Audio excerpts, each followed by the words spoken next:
Kali ini kita bahas Butterfly 2025. Ini kisah agen rahasia yang dikira mati, ternyata masih hidup, persis kayak mantan kamu. Udah dikira hilang, tiba-tiba muncul di story WhatsApp orang lain.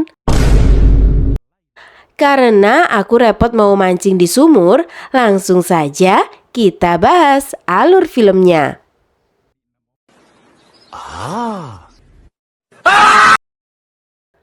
Berlatar di Korea Selatan, tepatnya di sebuah tempat singsong alias karaoke. Beberapa orang sedang bersenang-senang bernyanyi lagu dangdut. Salah satu dari mereka adalah pria bernama David Jung, yang merupakan mantan agen intelijen AS di Korea Selatan. Kemudian David keluar untuk mencari Elsie cantik, namun ini hanyalah kedok. Saat ini ia sedang mengintai. Di tempat lain, wanita cantik yang menyamar menjadi wanita hamil bernama Rebecca memasuki hotel. Di hotel inilah, duta besar Rusia di Korea Selatan bernama Korpov akan melakukan wawancara. Rebecca berpura-pura kesakitan karena sedang hamil. Semua ini dilakukan agar tim keamanan lengah dan membuatnya bisa mendekati duta besar Rusia. Rebecca menukar ponsel duta besar Rusia, kemudian Rebecca pergi tanpa masalah karena tidak ada yang mencurigainya. Duta besar Rusia keracunan karena telepon yang diberikan Rebecca memiliki racun yang aktif saat digunakan menelpon. Tugas Rebecca selesai dan ia memasuki lift. Namun seorang petugas keamanan yang ada di dalam lift mencurigai Rebecca. Rebecca menyadarinya sehingga terjadi pertarungan yang sangat sengit.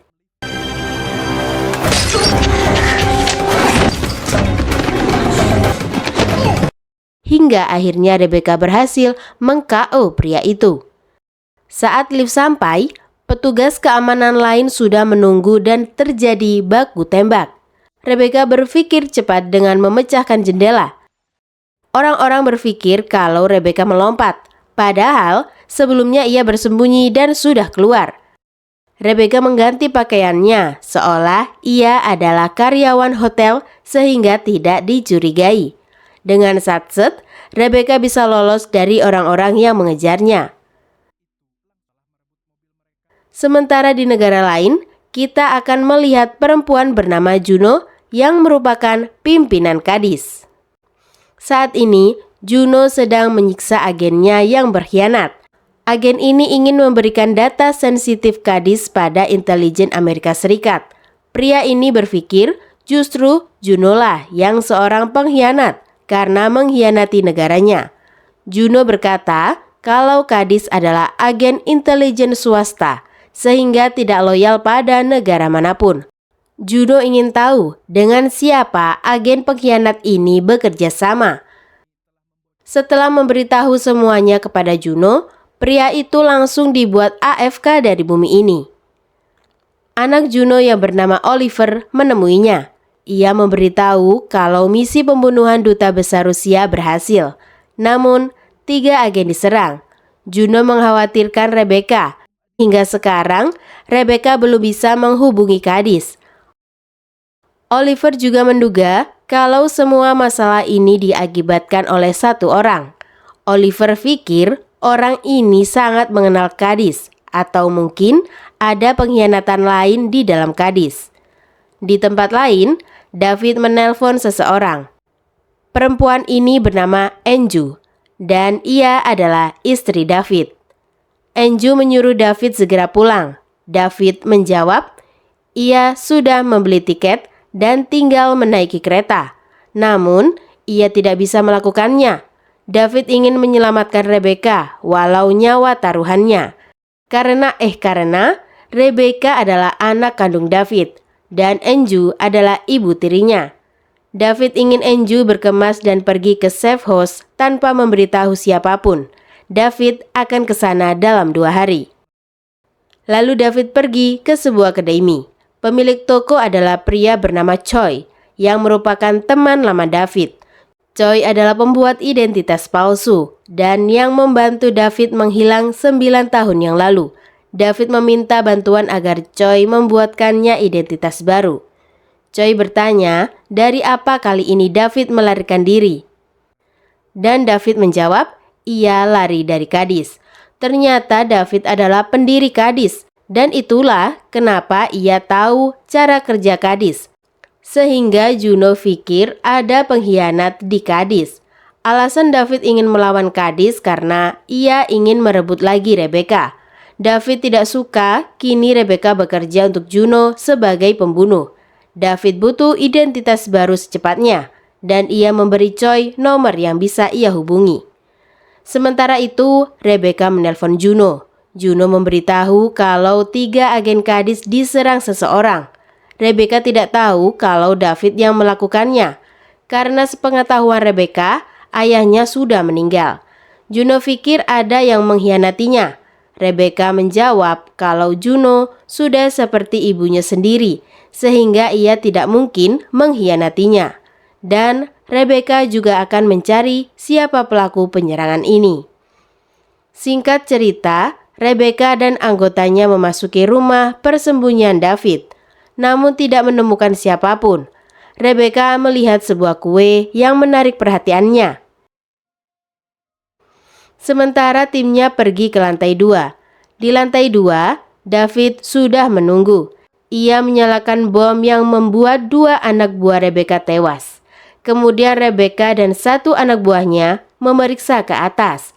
Mereka melihat David yang kabur ke bangunan lain dan mereka berpencar. Di sana Rebeka melihat fotonya saat masih kecil bersama ayahnya. Kemudian David muncul.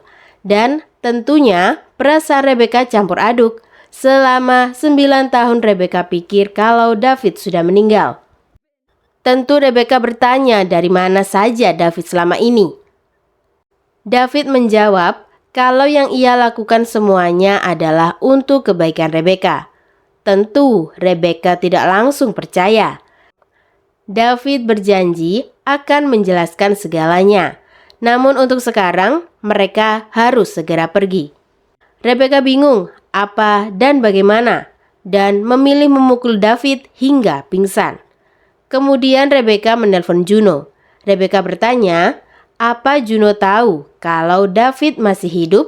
Juno kaget kalau ternyata David masih hidup selama ini dan menyuruh Rebeka untuk membunuh ayahnya sendiri.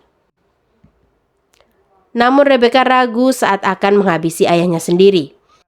Di saat yang sama, anak buah Rebeka datang dan ingin membunuh David.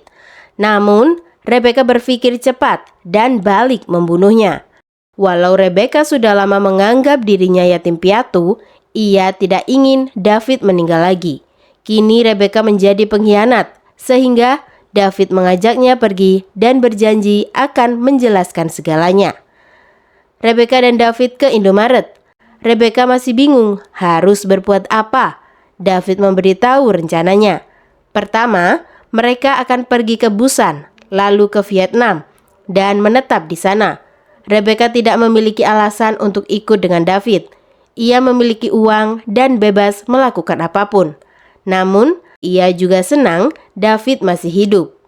Saat di perjalanan, ada penutupan jalan. Juno bekerja sama dengan polisi Korea untuk mencari David. Saat ada polisi yang memeriksa, ia langsung sadar kalau David yang sedang dicari. David diminta keluar, namun David hanya diam. David dipaksa keluar, sehingga ia menurutinya keluar sementara Rebeka masih di dalam mobil. Saat polisi lengah, David menyerang dan merebut senjatanya. David meminta Rebeka untuk tidak membunuh polisi. Namun Rebeka menembak tangan polisi. David mengambil mobil orang lain dan kemudian melarikan diri bersama Rebeka. Di tempat lain, Juno sedang bersama Oliver. Juno juga terkejut kalau ternyata David masih hidup. Oliver juga mengingatnya sebagai orang yang baik. Juno dan David dulunya dekat karena mereka berdua yang mendirikan Kadis. Oliver sudah menemukan rumah David. Rumahnya dimiliki atas nama Anju, yang ternyata anak orang kaya yang memiliki bisnis di dunia perkapalan. 7 tahun yang lalu ia menikahi David, yang kini memiliki identitas Dai Ho Jung. Juno tahu kalau David tahu Kadis yang membunuh duta besar Rusia. Sehingga ia harus disingkirkan atau Kadis dalam bahaya. Kemudian Juno menemui pria bernama Dawson yang merupakan senator Amerika. Juno berwarga negara Amerika, namun Kadis adalah agen intelijen swasta yang tidak terikat dengan negara manapun. Dawson dan Juno sudah mengenal lama. Dawson berkata kalau ia ke Korea untuk berbicara dengan duta besar Rusia sebelum dibunuh. Tentunya Dawson tahu kalau duta besar Rusia pernah bekerja sama dengan Kadis. Duta besar Rusia menyalurkan intelijen penting Amerika Serikat ke Rusia. Dawson sedang mencari siapa dalangnya. Kemudian Dawson bertanya tentang kabar Oliver dan Juno menjawab kalau ia baik-baik saja. Juno sadar kalau Dawson sudah tahu kalau yang membunuh duta besar Rusia adalah Kadis. Namun belum memiliki bukti, ia membicarakan Oliver sebagai ancaman halus pada Juno. Dan orang yang memberikan data intelijen Amerika pada Rusia adalah Juno. Itulah kenapa ia membunuh agen yang berkhianat sebelumnya, karena ia tidak ingin mengkhianati negaranya. Pria ini bernama Gunn, dan ia adalah seorang pembunuh bayaran freelance. Juno menghubunginya untuk menggunakan jasanya untuk menghabisi David. Di dunia kriminal, Gunn merupakan salah satu pembunuh bayaran yang terbaik. Di situ Rebecca malah berpikir David merusak hubungannya dengan Kadis dengan muncul sekarang. Lalu David menjawab karena ia menyayangi Rebecca. Namun Rebecca berkata, David membiarkan Rebecca beranggapan dirinya yatim piatu sejak berusia 14 tahun. David menjawab kalau ia melakukan itu semua untuk melindunginya. Rebecca benar-benar bingung apa yang harus ia lakukan. Untuk melampiaskan amarahnya, Rebecca memukuli David, namun ia tidak melawan. David memeluknya, kemudian menjelaskan kalau 9 tahun yang lalu ia memiliki misi untuk membunuh kepala mafia di Filipina. Namun Kadis meremehkan mereka. Markas teroris sudah kosong karena penyergapan mereka bocor. Namun yang mengejutkan, mafia Filipina ini sudah mengetahui semua tentang anggota Kadis. Ada data David dan keluarganya termasuk Rebecca, bahkan hingga jadwal sekolahnya. David sadar mafia ini tidak akan berhenti sebelum David mati dan juga akan mengincar Rebecca. Sebelum bisa pulang, timnya dijebak dan semua anak buah David mati. David selamat, namun ia tahu satu-satunya cara agar mafia ini tidak mengincar Rebecca adalah dengan memalsukan kematiannya. David pikir yang ia lakukan adalah hal yang baik untuk melindungi Rebecca. Namun setelah tahu kalau Rebecca bergabung dengan Kadis, membuatnya tidak bisa tenang. Kini David tidak tahu apa yang ia lakukan baik atau tidak. David bisa saja menemui Rebecca lebih cepat. Namun mafia Filipina ini semakin kuat sehingga ancamannya masih ada. Di tempat lain, Enju sudah di dalam kereta. Namun ia tak sendiri. Ia bersama anaknya yang bernama Minnie. Dan Rebecca terkejut, ia memiliki adik tiri. David menelpon Choi, memberitahu kalau ia butuh paspornya secepatnya. Sementara itu, Rebecca sedang bersama Enju dan Minnie. Keadaan masih canggung. Apalagi Rebecca tidak tahu apa ia bisa mempercayai Enju atau tidak. Rebecca bertanya berapa usia Minnie, dan ia menjawab ia berusia 7 tahun. David menghilang 9 tahun yang lalu, sehingga Rebecca pikir kalau alasan David memalsukan kematiannya adalah karena Enju. Tentu Enju membantahnya karena ia bertemu dengan David saat David sedang bersembunyi. Rencana David sekarang adalah untuk pergi ke Busan, lalu berlayar ke Fukuoka. Untuk keluar negeri, mereka butuh paspor baru, sehingga malam ini David akan mengambil paspor buatan Choi. Tentunya Kadis sudah tahu di mana stasiun David akan berhenti, yang artinya agen Kadis akan menunggu mereka. David mengaktifkan rem darurat 2 km sebelum stasiun. David dan keluarganya turun dari kereta karena tahu mereka tidak bisa turun di stasiun. Kemudian David meminta tumpangan seorang supir truk yang akan ke Busan memberinya tumpangan. Waktu berlalu. Akhirnya David sampai di Busan. Mereka ke safe house yang bisa mereka gunakan. Hari ini adalah hari ulang tahun Minnie, sehingga ia bertanya apa mereka akan merayakan ulang tahunnya di sini. Kemudian Enju ingin berbicara berdua dengan David. Enju berkata kalau ia tahu David harus melakukan semua ini demi Rebecca. Namun David juga melibatkan Enju dan Minnie. David meminta maaf, namun Enju tidak butuh itu. Jika David ingin menjadi keluarga, maka jadilah keluarga. Di tempat lain, Gan datang ke kedai mie milik Choi. Kemudian Gan menyerangnya. Choi mencoba melawan, namun ia bukan tandingan Gan yang bisa memojokkannya. Gan bertanya di mana David, namun Choi lebih memilih mati daripada memberitahu semuanya. Gan menghabisi Choi. Kemudian ia memeriksa tempat kerja Choi. Ia menemukan kalau Choi dan David berjanji di sebuah pasar jam 12 malam ini. Gan memberitahu Juno kalau David dan Rebecca berencana pergi ke luar negeri dan saat ini sedang di Busan. Juno memberitahu kalau ia akan mengirimkan tim dan salah satunya adalah Oliver, anaknya sendiri. Kemudian Juno menemui Dawson. Ia memberitahu berkas info Rebecca dan menjadikannya kambing hitam atas pembunuhan duta besar Rusia. Juno berkata kalau Rebecca adalah pengkhianat. Di sana ada semua bukti untuk membuktikan kalau Rebecca memang pembunuhnya. Di malam hari, sesuai rencana, David ke pasar untuk bertemu dengan Choi. David menelepon Choi namun tentunya tidak diangkat. David menelepon toko Choi dan diberitahu kalau Choi sudah meninggal. Kini David sadar kalau ini adalah jebakan. Pasar ini sudah dipenuhi agen Kadis, sehingga ia mencoba melarikan diri dari keramaian. Namun, Gan mengawasinya dari atas dan sudah menemukan David. Gan memberitahu Oliver kemana David pergi dan mengikutinya. David sudah sampai di rumah dan tahu kalau tempat ini sudah tidak aman. Oliver akan memimpin penangkapan David untuk membuktikan pada ibunya kalau dirinya bukan anak mami dan bisa diandalkan.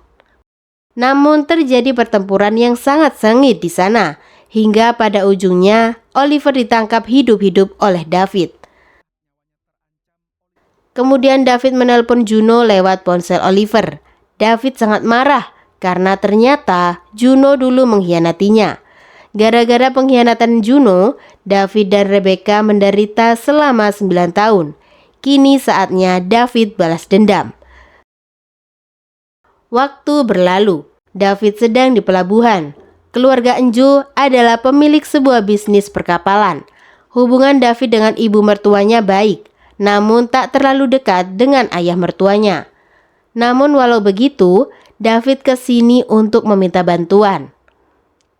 Saat ini David butuh visa. Ia perlu ke Jepang dengan menggunakan kapal. Ini bukan hal mudah, namun David tahu kalau ayah mertuanya bisa melakukannya. Tetapi ayah mertuanya tidak ingin melakukannya. Di tempat lain, Juno tidak bisa menghubungi David, sehingga ia mengirim pesan suara ke ponsel Oliver. Juno menawarkan untuk menukar Oliver dan ia berjanji ia akan melepaskan David dan keluarganya. David bertanya, kenapa Kadis ingin duta besar Rusia mati? Namun Oliver tidak mau menjawabnya. Rebecca mengambil alih dan mengancam Oliver. Kemudian bertanya pertanyaan yang sama. Oliver malah tertawa karena selama ini Rebecca membunuh tanpa peduli alasannya. Oliver menggambarkan Rebecca seperti monster yang hidup untuk membunuh.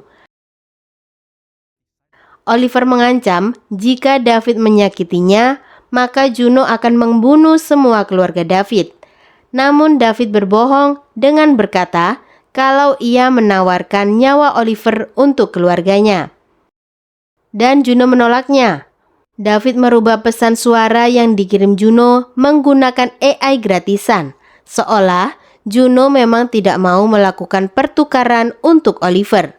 Oliver tidak mempercayainya, namun David sudah mengenal Oliver sejak ia kecil dan tahu kalau Oliver adalah anak yang baik. Sekarang saatnya Oliver memikirkan dirinya sendiri.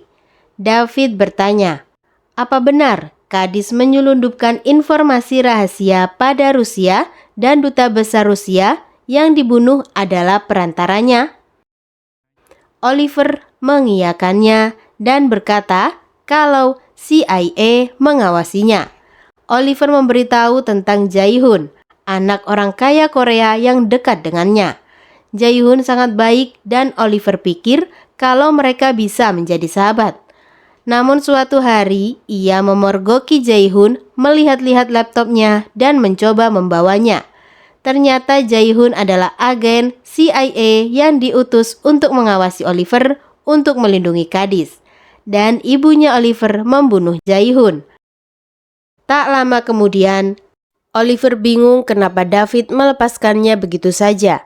David menyarankan Oliver untuk hati-hati pada ibunya sendiri, karena dia bukan orang yang pemaaf.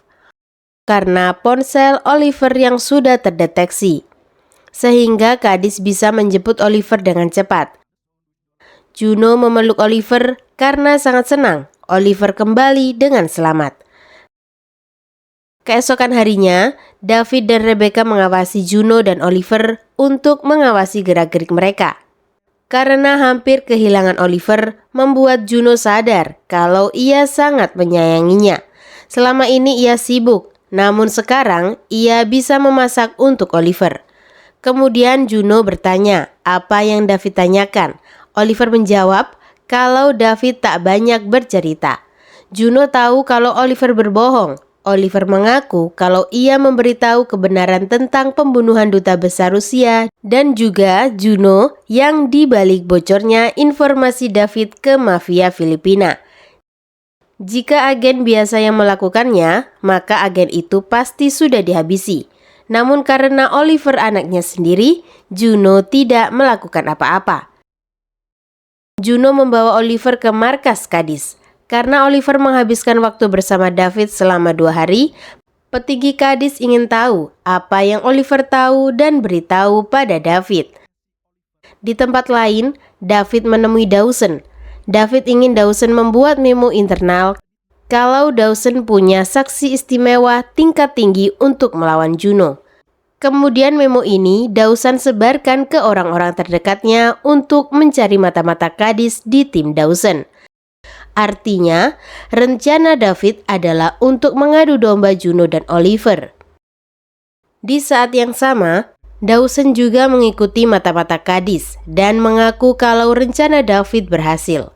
Petinggi Kadis mengusulkan untuk menahan Oliver untuk sementara waktu, namun Juno menolaknya. Ia meminta tim keamanan Oliver untuk terus mengawasinya kemanapun ia pergi. Oliver adalah seorang anak mami yang pengecut, dan mereka hanya perlu membuatnya hampir mati. Dan saat itulah ia akan mengkhianati Juno. Sementara itu, David dan Rebecca sudah memiliki rencana sendiri. Yang sedang mereka buat adalah bom. Sementara, David sudah menaruh bom yang ia buat di mobil Oliver. Tak lama kemudian, Oliver datang menggunakan mobil yang baru dipasangi bom. Ia mengejar Oliver dan membuat Oliver pikir kalau Kadis mengejarnya. Rebecca juga terus menghalangi jalur Oliver hingga membuatnya panik. Mereka mengarahkan Oliver ke tempat yang mereka inginkan. Oliver terus berkendara, namun dengan alat yang David sudah pasang, ia bisa membuat listrik di mobil Oliver mati.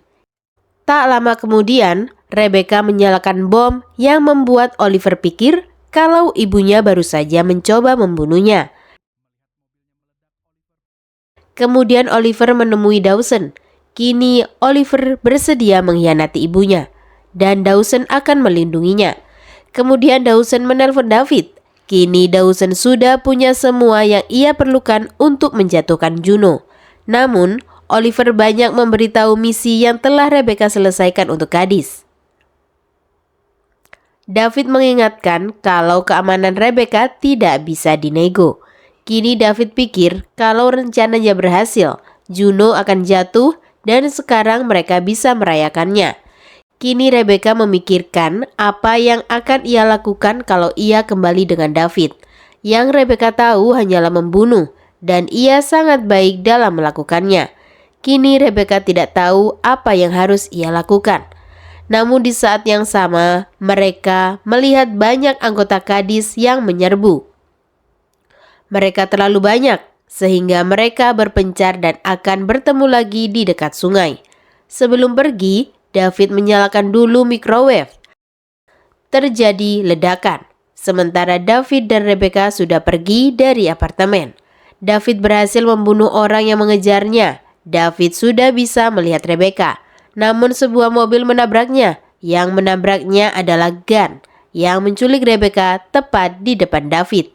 David mencuri sebuah sepeda untuk mengejar Rebecca. Namun, walau ia sudah berusaha keras, ia masih gagal.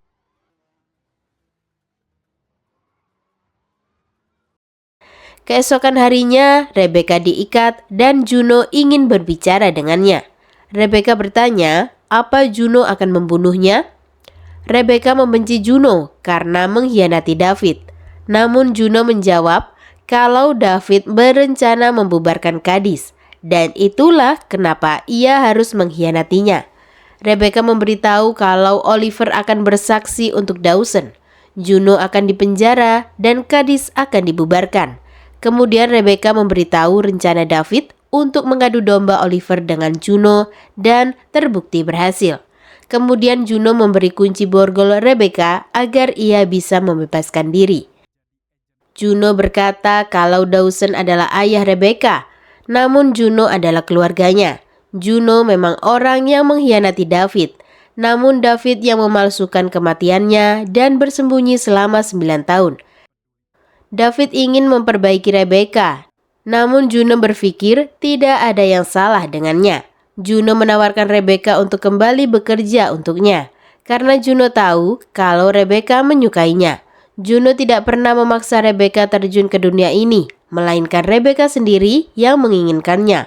Mereka bisa lagi memulai dari awal, dan Rebecca menerima tawaran ini. Di tempat lain, David pulang ke rumah mertuanya. David ingin meminta bantuan ayah mertuanya untuk meminjamkan pasukan untuk menyelamatkan Rebecca. Ayah mertua David akan membantunya dengan syarat David harus bersedia membantunya. Ayah mertua David bekerja di bidang ekspor-impor. Ternyata di gudangnya ia memiliki banyak senjata yang ia selundupkan. Tak hanya perlengkapan, namun ayah mertuanya juga memiliki pasukan untuk membantu. Di tempat lain, FBI menyerbu kantor Kadis untuk mencari barang bukti. Namun ternyata Juno dan Rebecca tidak ada di sana. Saat ini mereka sedang di perjalanan ke bandara untuk pergi dengan pesawat jet.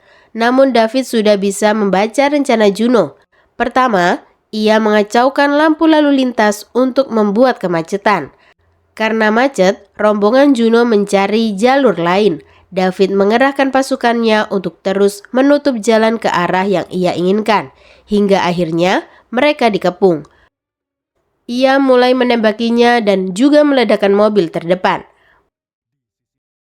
Dan David harus berkelahi.